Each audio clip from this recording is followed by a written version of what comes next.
Several U.S. lawmakers have called for an investigation into GoFundMe, which is an American crowdfunding company based out of Silicon Valley, California, Redwood City.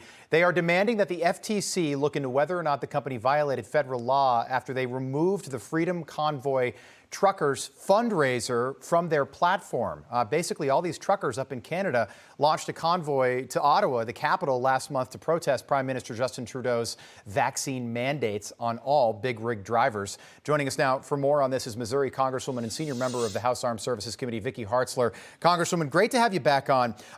Take us through what's going on here. It just sounds like just sounds like bad business here. Basically, these truckers had raised something like $8 million on GoFundMe. GoFundMe originally said, hey, we're not going to send that money to the truckers so they can have food and gas and whatever they need. We're going to send that money to charities that we deem appropriate.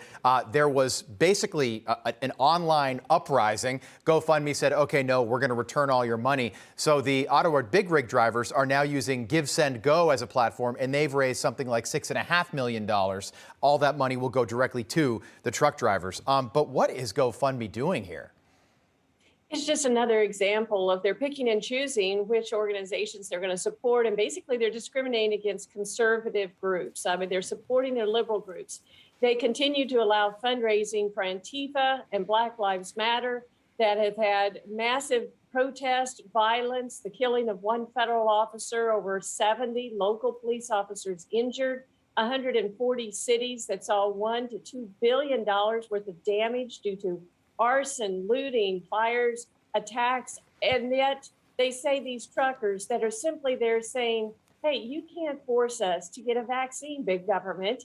We have our rights too. And they're sitting there in the street and maybe honking their horn occasionally. They think that they need to be pulled and not supported because they say they're committing violence. And yet BLM and Antifa is not. It's just their attempt to silence conservatives. And I believe they actually were committing fraud when they accepted this money from individuals who paid fees for this money. And then they said, oh, we just arbitrarily going to decide we don't want this money to go to the truckers. So we're going to give it to another organization, one of their liberal charities that they like. Yeah. And thankfully, they've reversed that course. But I think the FTC needs to do an investigation of this funding platform. First of all, see if they committed fraud, but then also to force them to answer those questions about how they operate and why do they consider one group okay and another group not? Well, yeah, Congresswoman, at the heart of this issue, too, is the problems with Silicon Valley. Basically, I think people think big tech. They think Facebook. They think Twitter. They think Instagram. They think Google, YouTube. Companies like that, Google and YouTube, are the same thing. But GoFundMe is right there with them, along with so many other companies that are based in this tiny little area just east of San Francisco. Do you expect the Federal Trade Commission to open up an investigation? I hope so. They really, really should, because this is unfair. This is un-American. And you're right. They're all working in collusion together, all these big tech companies, to silence conservatives. I mean, GoFundMe earlier silenced and took away the funding for Kyle Rittenhouse. Right. They have stripped funding for individuals who have been silenced, students at Arizona University, a nurse who was filing a lawsuit because she was fired because she wouldn't take a vaccine. All of these conservative causes, GoFundMe has closed down their operations. And then, like I said, then they continue to support other efforts, whether it be Antifa, Black Lives Matter, right, Planned Parenthood. You know, it's okay to raise money for them, but not for freedom-loving people. Justin Trudeau, yeah, people that just want their liberties returned. Justin Trudeau, a total pawn in this, calling it an insurrection. That word is used way too much now. It's overused.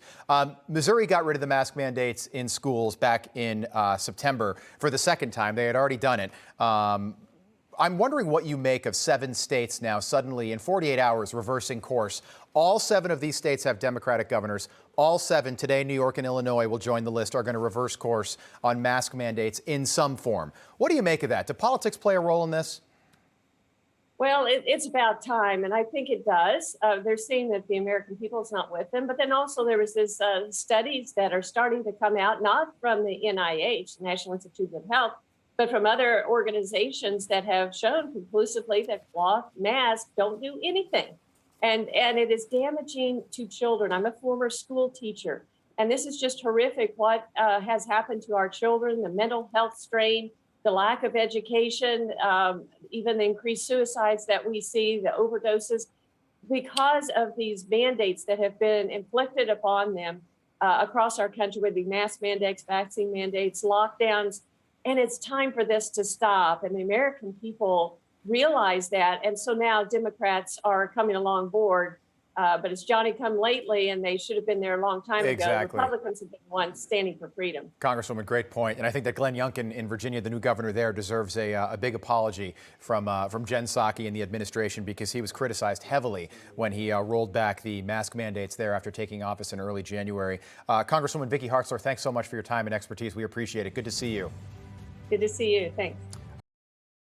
Hey, I'm Rob Finnerty. Thanks for watching. If you enjoyed this video, please join the conversation in the comments below. Don't forget to subscribe, too. Hit the bell icon to be alerted to breaking news. And remember, there's a whole lot more on Newsmax TV, America's fastest growing cable news network. Newsmax TV, we're real news for real people.